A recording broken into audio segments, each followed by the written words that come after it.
For some people, it may, you may be faced with a lot of obstacles in the way on your path.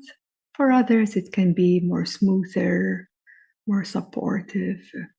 But in either way or the other, this must be an unwavering dedication and unwavering discipline with absolute remembrance of the truth, of the true divine God, oneness of God in you.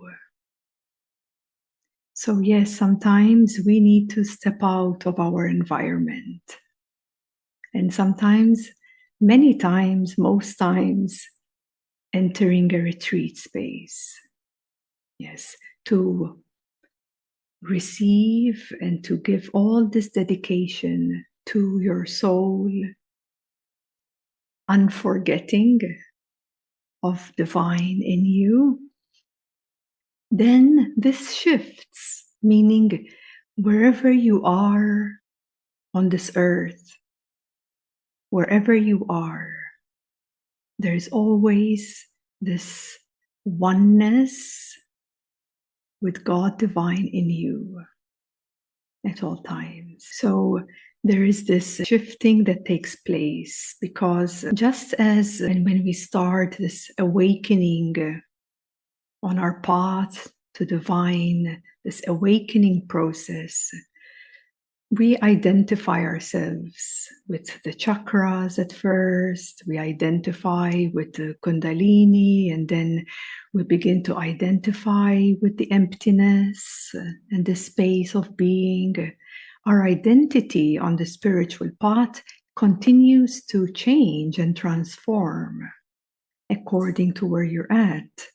Your identity changes, becoming the all awareness, the isness, starting true okayness, and further beyond that, when we awaken to the realization of God, it's when all the core structures dismantle, all the ideas of ourself, spiritual self or mundane self, all of it, all disintegrates, dismantles, like these core structures dismantle. And so these core structures, they are this fluctuations of world. Yeah, they are fluctuations of mind, emotions, ego, I. Yeah, there's a constant, ever-changing fluctuation, which, when this is identified as who we are, this is the world that we resonate with, this is what binds or obstructs the true living with God source within. Yes, so until we truly awaken to the unchanging truth, one is bound to suffer because of these fluctuations of various relative realities.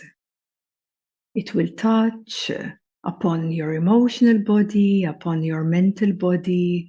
Some things are even deeper, maybe some traumas still blocking, really affecting you in life, something that persists, or some certain deep bondages, and also heavy karmas. There are so many obstacles in the way, but they are obstacles when we identify with them.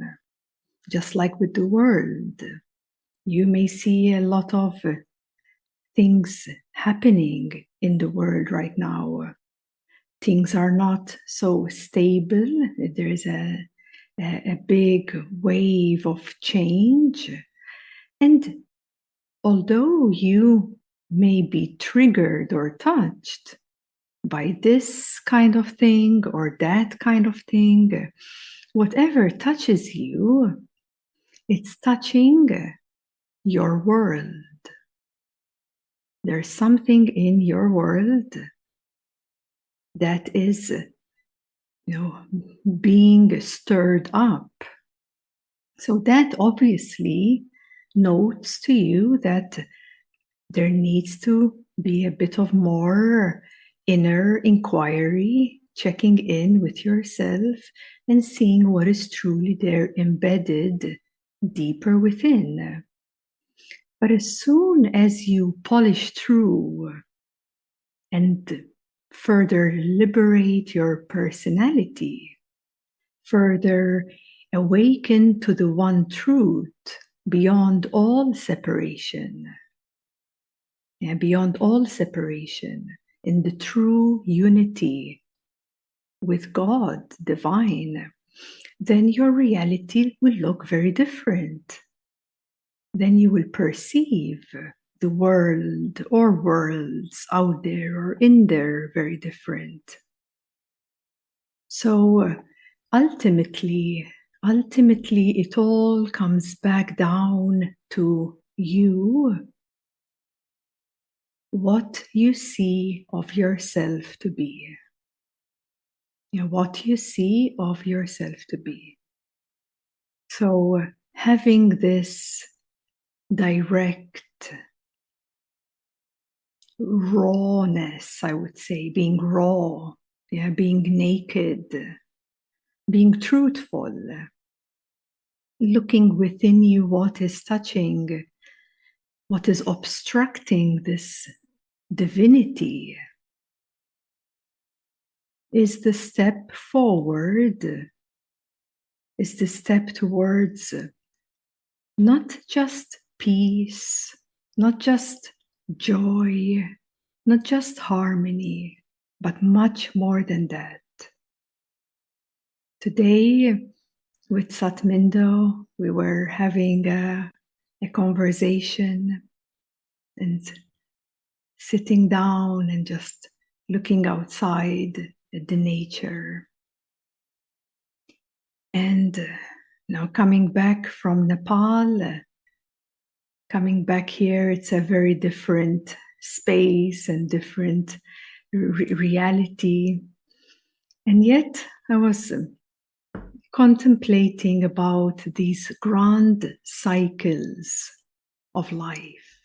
There are many cycles, but then there are these grand cycles. So one of the first cycles of a person, from a personal place, is that one strives to succeed in life. In any way, whatever that means to you. Okay, succeed in life. It could mean succeed in a relationship for a few, or maybe succeed in finances or in business or in education. But there is this desire as a first grand cycle of success. When you complete that grand cycle all the way to the top, and you, in the present now, you say, okay, I've achieved that, but that's not it. It's not that I was really looking for. So then comes another grand cycle for a person where they shift into the spiritual. Yes, and they strive, they desire to achieve or attain enlightenment. This is a bigger, grander cycle. Attainment of enlightenment, attainment of freedom, attainment of spirituality. And ultimately, from a practical point of view, one wants that to live a life of peace, harmony, unity, joy. And once you complete that grand cycle, right at the top of that, and you look at it all in the present now, and you're like, okay, that's beautiful, that's very beautiful, but this is not quite it. Why is that? Because then comes the grandest cycle of all. When beyond what we want to attain, enlightenment, or joy, or love, or unity, or harmony, is this absolute devotion to God, divine, beyond joy, beyond happiness and peace. And there begins a new grand cycle of being one with God, with Satpurush, with Source, in divine, bliss, love, and oneness. And you see from this place, God alone is. God alone is. And that is the third grand cycle that a person in this lifetime can live by. Can live by beyond all personal will. All of it, it's out of the way. Beyond all identities. Beyond everything. Beyond everything. Only God divine. And when you come to this state, this is the highest of high. From here is where you can truly see divine in everything. You can truly see God in everyone, authentically, sincerely, authentically from your direct experience. Because from here, nothing else truly exists but God. And this living by the love of God, here is where you become the servant of God. You do not become something. Okay, you do not become something. No, you humbly surrender everything and you become the servant of God.